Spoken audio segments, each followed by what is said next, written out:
একটা মারবেন 10টা আসবো, 10টা মারবেন লক্ষ আসবো, সারা দেশের মানুষ মা বাপ সব একসাথে দাঁড়াবো।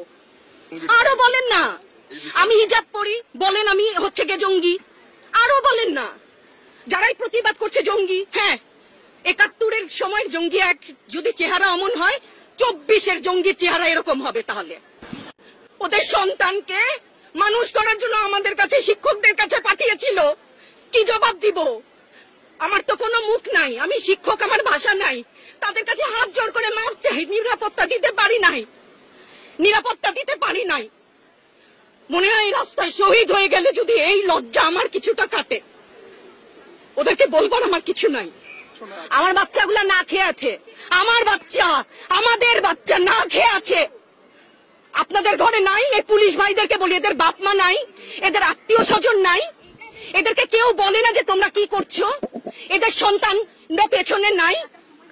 এদের সন্তানদেরকে, এদেরকেও তো আমরা বড় করেছি, এদেরকেও তো আমরা শিক্ষা দিয়েছি। চালানগুলি আমাদের উপরে। আমার শিক্ষকের গায়ে হাত, কত বড় ঔদ্ধত্যপূর্ণ আচরণ! আর হবে না তো, আসেন চালানগুলি তুলে নিয়ে যান। সেই 71-এর মতো তো 25শে মার্চের কালো রাত, বুদ্ধিজীবীদের হত্যা শুনেছি তো, এখন দেখছি। আগে শুনেছি, এখন দেখছি। দেখুন, এটা ওনারটা অবশ্যই উনি বুঝেন। কোন ওনার সময়ও আমরা কিন্তু একাত্মতা প্রকাশ করেছি। এই বেদনা যদি কেউ অনুভব করে, এই জিনিস হবার কথা না। উনি যদি সত্যিই বুঝতেন, মুগ্ধের মা, অন্য যতগুলা শিশু থেকে শুরু করে, শিক্ষার্থী থেকে শুরু করে, মরে গেলেই বেদনা বুঝবে। আমার 6টা সন্তান যে ওখানে অনশনে আছে, তাদেরটা কে বুঝবে? বুলেট আপনি দেখেছেন, বাবা মায়ের আর্তনাদ, অভিশাপ, আসমান কাঁপে। আপনাদের কাঁপে না? তার কাঁপে না? অভিশাপের ভয় হয় না? বুকগুলা যাত্রা হয়ে গেছে আমার সন্তানদের। রাবার বুলেট বলবেন, কি বলবেন? এগুলা অস্ত্রের মুখে দাঁড়িয়ে আছে, আমাদের পয়সায় কেনা বুলেটে আমাদের সন্তানদের আপনারা বুলেট ছুটছেন। আর কত, আর কত? পুলিশ ভাইদেরকে বলি, ভেতরে তো আপনিও মানুষ, পুলিশ ভাই বলি না, ক্ষমা করবেন, মুখ থেকে বার হয়ে গেছে। তাদের ঘরেও সন্তান আছে, তাদের খোলসের ভিতরেও মানুষ। যারা এখনো ঘরে আছেন তারাও জানেন আর কতদিন ভয় পাবেন। ভয়েই থাকেন। একটা মারবেন 10টা আসবো, 10টা মারবেন লক্ষ আসবো, সারা দেশের মানুষ মা বাপ সব একসাথে দাঁড়াবো। আরো বলেন না আমি হিজাব পরি, বলেন আমি হচ্ছে গে জঙ্গি, আরো বলেন না যারাই প্রতিবাদ করছে জঙ্গি। হ্যাঁ, 71-এর সময় জঙ্গি এক যদি চেহারা অমন হয়, 24-এর জঙ্গির চেহারা এরকম হবে। তাহলে আর না, আমার ছাত্রদেরকে টেনে টেনে ধরে নিয়ে যাচ্ছে।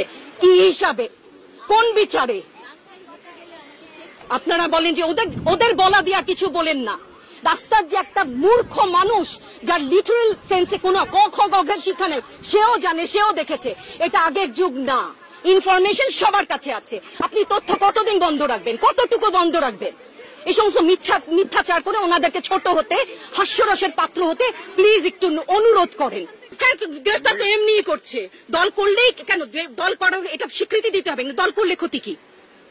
অধিকারই তো চাচ্ছি, সাধারণ মানুষের অধিকার চাচ্ছি, ক্ষতি কি? কেন বারবার আমাদেরকে এই কথাটা শুনতে হয়? এই বিভাজনের সুযোগ তো তারা বারবার নিয়েছে, আবার কেন? ক্ষমা করবেন, ধন্যবাদ। আপনার সন্তানদের উদ্দেশ্যে যদি সর্বশেষ কিছু বলা যায়। আমাদেরকে মাফ করে দাও, কিন্তু পিছু হটবা না, ভয় পাবা না। তোমাদের শিক্ষক আমরা লজ্জা পাই, তোমাদের থেকে শিখেছি। তোমরা যেমন আছো আমরাও আছি। যতদিন না 9 দফা ওদের মানা হয়, ততদিন মাঠ থেকে সরবো না। কেউ নিরাপদ না তো। আপনি নিরাপদ? সংবাদ কর্মী আপনি কি আত্মসম্মান বিসর্জন দিয়ে বিভিন্ন নিউজ, লেবুর বাম্পার ফলন নিউজ করতে হচ্ছে না? আপনারও লজ্জা লাগছে না? আত্মীয় স্বজনের কাছে